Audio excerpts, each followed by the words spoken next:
শুভ সকাল বন্ধুরা, কেমন আছো? আশা করি সকলে ভালো আছো। তো আমরা এখন যাচ্ছি মেয়ের স্কুলে। তাই না? কোথায় যাচ্ছি? ক্যারাটে। কোথায় যাচ্ছি? বোন ঘুমাচ্ছে বাড়িতে বাবার সাথে। ঠিক আছে, তো এখন কটা বাজে? 7:35। 1 ঘন্টা থাকবো। 8টা থেকে 9টা অবধি ক্লাস। তারপরে মেয়েকে নিয়ে চলে আসবো। চলো বন্ধুরা, সকালে মোটামুটি কাজ হয়ে গেছে। শুধু ঘরটা মুছবো গিয়ে, ঠিক আছে? বাসন মাজা, ঠাকুরের বাসন, জামা কাপড় এগুলো সব হয়ে গেছে। কাজ মেলা হয়নি জামা কাপড়। এদিকে বলছে হয়ে গেছে। যাই হোক, চলো এবার বাড়ি গিয়ে যা যা আছে বাইরে গিয়ে করবো। টাটা, এবার চলো।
আমি আমার দিয়ে দেওয়া মালিক নাকি? ওর মা বাবা রয়েছে দিয়ে দেওয়ার জন্য। বলো এটা কত? 10 টাকা। 3টে 10 টাকা তো নাও। 4টে 10 টাকা না, তাহলে আর হইলো না। কিছু কমাই আর উচ্ছে লঙ্কা উচ্ছে। আলুর কটা আছে গো? মানে 3টে আছে না? হ্যাঁ বলো। 3টে আছে। উচ্ছে লঙ্কা। 10 20 টাকা। ফুলকপি কত? আগে দাম বলো। দাও দিচ্ছি, ধরো দাম বলো। তো বন্ধুরা, সকাল থেকে বিশাল কাজকর্ম, কারণ আমার শাশুড়ি মা আজকে বাড়ি নেই। অগত্যা আমাকেই সমস্ত কিছু হ্যান্ডেল করতে হবে। তো এখানে দেখো সবগুলো সবজি কেটে নিয়েছি। ফুলকপি আলু দিয়ে একটা তরকারি হবে, এখানে পাট শাকের বড়া হবে, আর উচ্ছে দিয়ে এই যে ডালটা সকালেই করেছিলাম রুটি দিয়ে খাওয়ার জন্য। তো এই যে ডাল, তো এটা সোমবার দিলেই হয়ে যাবে, শুধু সেদ্ধ করা রয়েছে। আর এই যে ভাতও হয়ে গেছে এদিকে। আর মেয়েকে ক্যারাটার থেকে আনার পরে একবারে 9:30 জলে স্নান টান করে নিয়েছিলাম, জামা কাপড় মেলে টেলে স্নান টান করে ডাল সেদ্ধ বসিয়েছিলাম ওইদিকে, আর এদিকে ঘর তোরগুলো মুছে টুছে নিয়ে একেবারে পুজোটা দিয়ে নিয়েছিলাম। তারপর পুজো টুজো সেরে সবাইকে খেতে দিয়ে নিলাম আর আমিও দুটো খেয়ে নিলাম। তারপরে শুরু করলাম দুপুরের রান্না বান্না। তো দেখতেই পাচ্ছ কি কি রান্না করেছি। তো একটুখানি বড়ি দিয়ে, ফুলকপি দিয়ে, আলু দিয়ে একটা তরকারি করেছিলাম আর উচ্ছে দিয়ে ডাল, আর সঙ্গে একটু পাট পাতার বড়া করেছিলাম। তোমাদের দাদা বলে একটু বড়া করতে, আমার আবার কি বলো তো, একটু পাট পাতার সঙ্গে একটু ভাজা ভাজা বা একটু ঝোল ঝোল টাইপের হয় না, ওইরকম খেতে বেশ ভালো লাগে। কিন্তু তোমাদের দাদা, আমার শাশুড়ি মা ওইরকম আবার পছন্দ করে না। তো যাই হোক, অগত্যা ওই পাট শাকের বড়া না হলে ভাজাই করা হয়। তো তারপরে সন্ধ্যাবেলায় মেয়েকে, বড় মেয়ের আজকে আঁকা ছিল, তো আঁকতে দিয়ে গেছিলাম। তো ওয়েদারটা প্রচণ্ড খারাপ ছিল যখন দিতে গেছিলাম, খুব বৃষ্টি পড়ছিল। তো তখন যার জন্য ক্যামেরা আনতে পারিনি। তো এখন যাচ্ছি বড় মেয়েকে আনতে। তো পাশে আমার যেখানে আঁকতে যায় সেই কাছেই রামনবমীর মেলা বসেছে। তো ছোট মেয়েকে নিয়েও চলে গেলাম যে একটুখানি মেলাটা ঘুরিয়ে নিয়ে আসবো দুই মেয়েকে নিয়ে।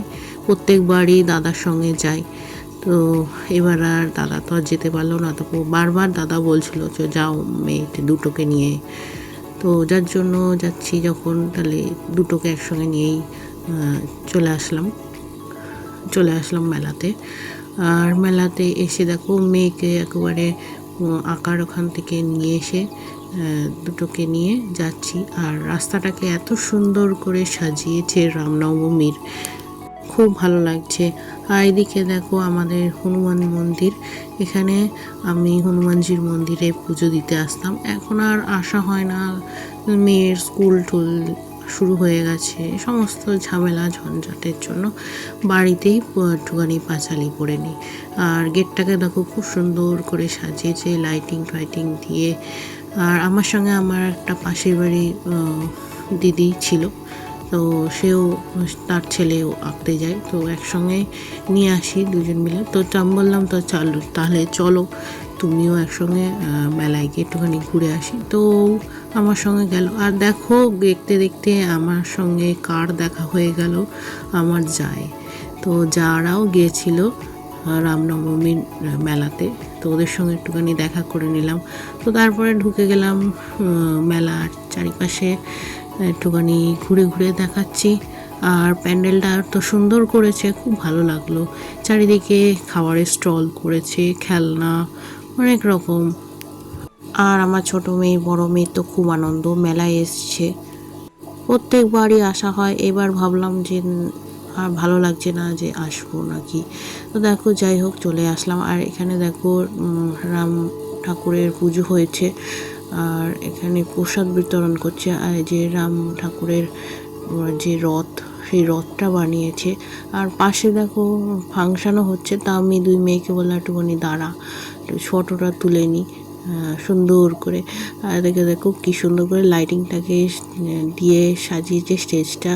তো যাই হোক চারিপাশটা একটু ঘুরে ঘুরে দেখছিলাম। তো মেয়ে বললো একটু ফুচকা খাবো। তো আমার যার সঙ্গে এসেছিলাম তো বললো যে না ফুচকা খাবো না, মেলায় খুব দাম। হ্যাঁ অবশ্যই মেলায় খুবই দাম। তো যাই হোক মেলায় খুব একটা কিছু খাওয়া হলো না। তো বাচ্চাদের দুটো খেলনা কিনে দিয়েছিলাম। তো ওখানে দেখো যেটা দেখালাম, ওখানে বাসন্তী পুজো হয় এই সময় রামনবমীতে, তো সেই পুজো হচ্ছিল। তো তারপরে আমরা বাড়ি চলে এসেছি। তো বাড়ি চলে এসেই জামা কাপড়গুলো এক ডাইছি হয়ে গেছিলো, তো এগুলো ভাঁজ করলাম। আর মেয়েকে পড়তে বসিয়েছিলাম, দুই মেয়েকে। তো আজকের মতন ভিডিওটা টাটা, সবাই ভালো থেকো, সুস্থ থেকো।